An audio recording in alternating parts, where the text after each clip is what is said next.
Bom dia pessoal, tudo bem? Hoje nós vamos começar nosso conteúdo, que é educação ambiental.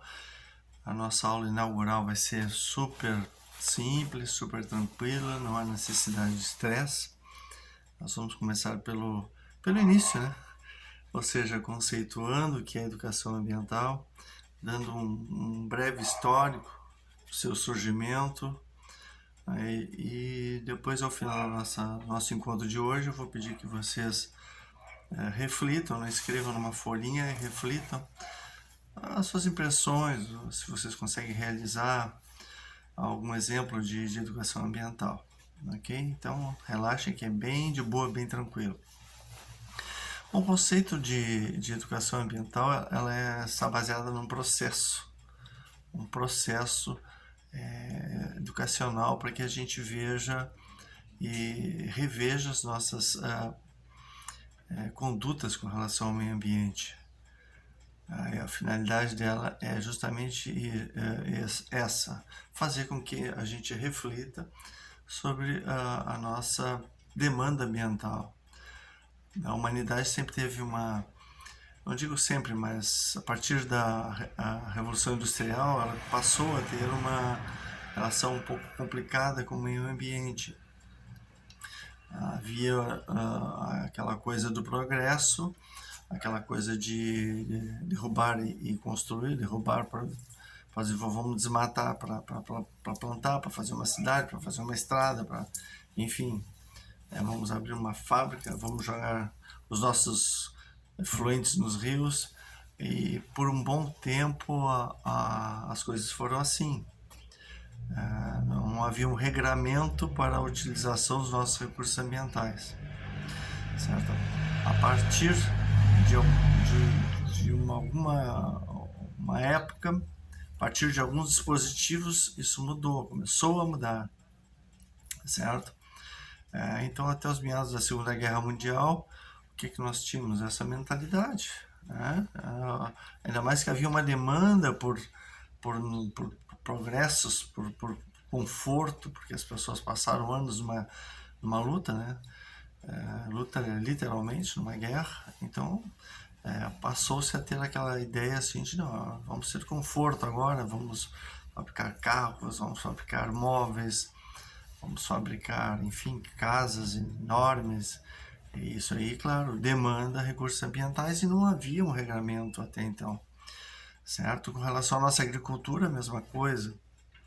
Apareceu o DDT, que inicialmente era uma coisa excepcional porque matava as pragas, certo? Mas também depois começou-se a descobrir que também, além das pragas, matavam todo o ecossistema, matavam os pássaros, certo? E a partir desse exemplo que surgiu o livro Primavera Silenciosa, que foi tipo um start para essa questão dessa preocupação dessa educação ambiental.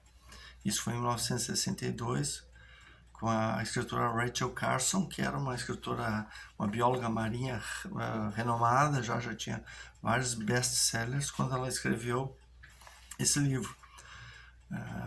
Aí, como ela já sabia, isso em 62, vocês imaginam uma senhora, uma mulher, né? Ela já tinha uma certa idade, falando sobre essa nova visão de cuidado, de não, né? De não, as coisas não são bem assim como a gente acha. E ela, sabedora, que ela era uma pessoa muito inteligente, sabedora que iria encontrar um obstáculo muito grande por parte das indústrias, né?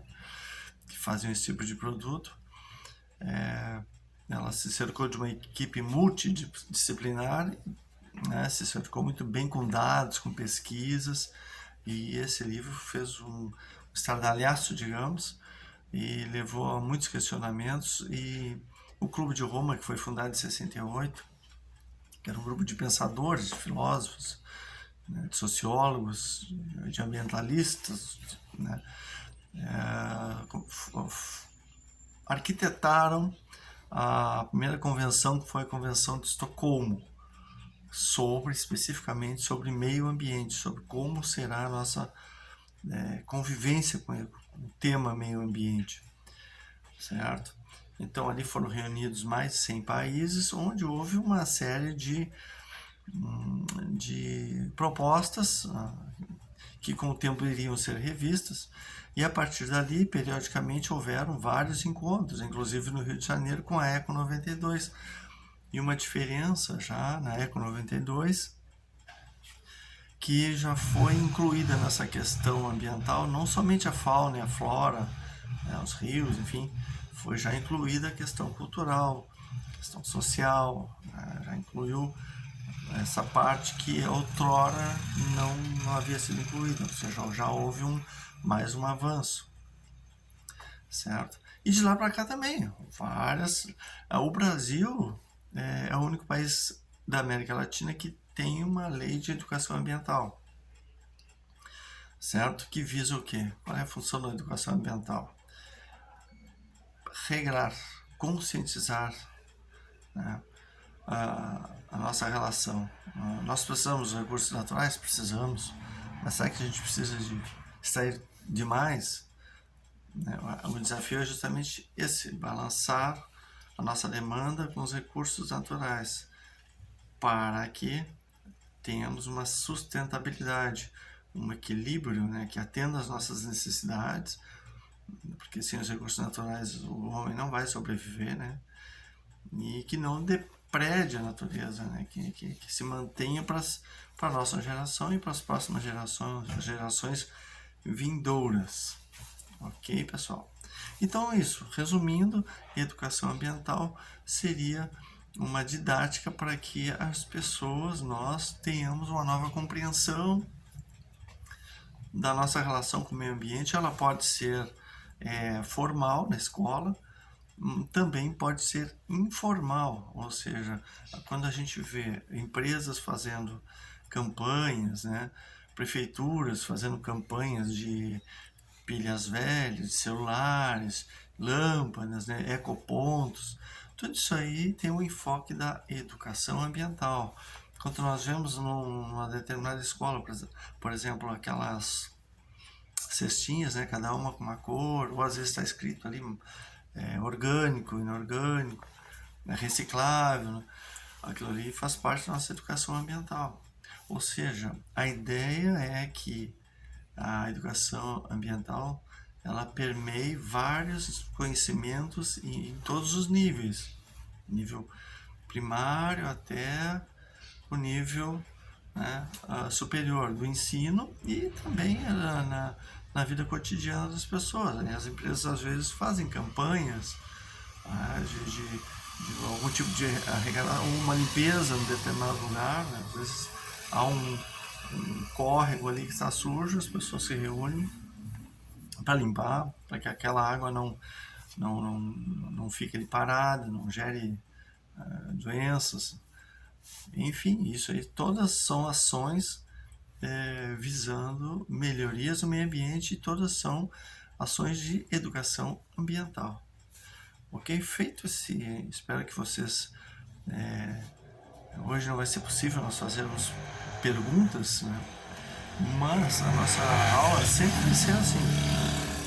A partir do nosso próximo encontro, nós vamos sempre fazer a questão que vocês participem, para que haja uma troca, porque não fique só o professor falando e vocês ouvindo, certo? Mas hoje, excepcionalmente, eu vou pedir só que vocês escrevam numa folhinha, assinem seu nome, por favor, para que eu vou levar em casa e eu vou trazer novamente com essa reflexão. Nós temos mais 5 minutos, eu vou deixar que vocês reflitam sobre isso que eu disse, através do nosso conceito de educação ambiental. Talvez muitos já saibam, talvez alguns tenham isso como uma novidade, tudo isso é normal também, e que vocês de repente, se puderem ou quiserem botar um exemplo de educação ambiental, ou falar sobre o livro, ou falar sobre alguma convenção, ou algo que vocês tenham visto, porque elas continuam existindo até hoje, falar sobre algum pensador que tem essa visão, né, preservacionista, né, ou conservacionista, são coisas diferentes, certo? Então, fiquem à vontade e vamos lá, ok? Obrigado.